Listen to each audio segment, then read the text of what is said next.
नमस्कार दर्शक बंधु मु प्रदीप आपण मानक स्वागत करुच्ची आज आउ एक नया भिडियो तो जहाँकि गत 26 तारिख दिन बोर्ड ऑफ सेकेंडरी एजुकेशन बा माध्यमिक शिक्षा परिषद तरफ ए वर्ष जहाँकि 10म श्रेणी छात्र छात्री मानकर रिजल्ट प्रकाश पाई। तो जो मैंने ए वर्ष 10म श्रेणी परीक्षा रे कृतकार्य होइचंती सेमानकु बहुत बहुत शुभेच्छा एवं अभिनंदन। तो 10म श्रेणी परीक्षा रिजल्ट बाहरी सारा पर आपण मानक पई बा जो माने 10म श्रेणी छात्र छात्री अछंती सेमानक पई बहुत सारा स्कॉलरशिप मध्य रही। तो जदि आपण माने सेही स्कॉलरशिप रो लाभ नवा पई चाहुचंती बा 10म श्रेणी परीक्षा देइथिबा छात्र छात्री माने केउ केउ स्कॉलरशिप आगो को पाइया पई जाउचंती तार डिटेल्स आज रो ई वीडियो रे जाके आमे जानिबा जोंथिरे पिला माने 10,000 रु आरंभ करी बहुत सारा स्कॉलरशिप रही। से स्कॉलरशिप विषय निहाती जानिया पई पड़िबो एवं से स्कॉलरशिप पाइबा पई कौन कौन एलिजिबल क्राइटेरिया रही। तो केउ माने से स्कॉलरशिप पाइबे आसंतु आज रो ई वीडियो रे संपूर्ण डिटेल्स जानिबा। ता पूर्वरु जदि चैनल को प्रथम थर विजिट करचंती वीडियो को लाइक करिवे, चैनल को सब्सक्राइब कर नथिले एबे ही सब्सक्राइब करी पाखरे थिबा बेल आइकन को क्लिक कर नेबे। तो सर्वप्रथमे जहाँकि आपण माने जानिथिबे बा जो माने मैट्रिक परीक्षा थी अछंती तांकर कैटेगरी रही अर्थात जो माने 540 रु अधिक मार्क रखिचंती तांको A1 category सेपरी A2 category B1 B2 एही भली बहुत सारा कैटेगरी रही।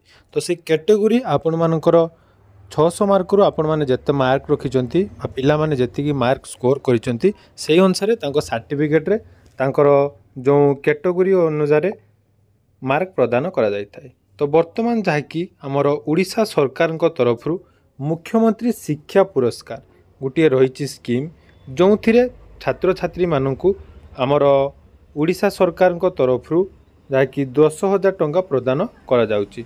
तो से 10,000 टंका क्यों माने पाइबे तो से छात्र छात्री मानक कथा देखा देखंतु ये मुख्यमंत्री शिक्षा पुरस्कार आमर राज्य सरकार तरफ जहाँकि छात्र छात्री मानक पई स्टूडेंट अवार्ड रही जो थे आपण मैंने देखिपे यार किसी कैटेगरी रही। कैटेगरी हिसाब से जदि आम देखा प्रथम रहा स्टेट वाइज। तो स्टेट वाइज जो मैंने टॉप 100 स्टूडेंट रही अर्थात जो मार्क बा परीक्षा फल जहाँकि आपण मानकर आसी ओडिशार प्रथम 100 जन तालिका भितर जो जो छात्र छात्री माने थिबे सेमानंकु जहाँकि 50,000 टंका प्रदान करा जिवो अर्थात यह आपनकर डीबीटी माध्यम रे आपण मानक अकाउंट को प्रदान करा जिवो। तो जो पिला माने ओडिशार टॉप 100 भितर रहउचंती सेमानंकु जहाँकि 50,000 टंका सरकार तरफ प्रदान करा जिवो।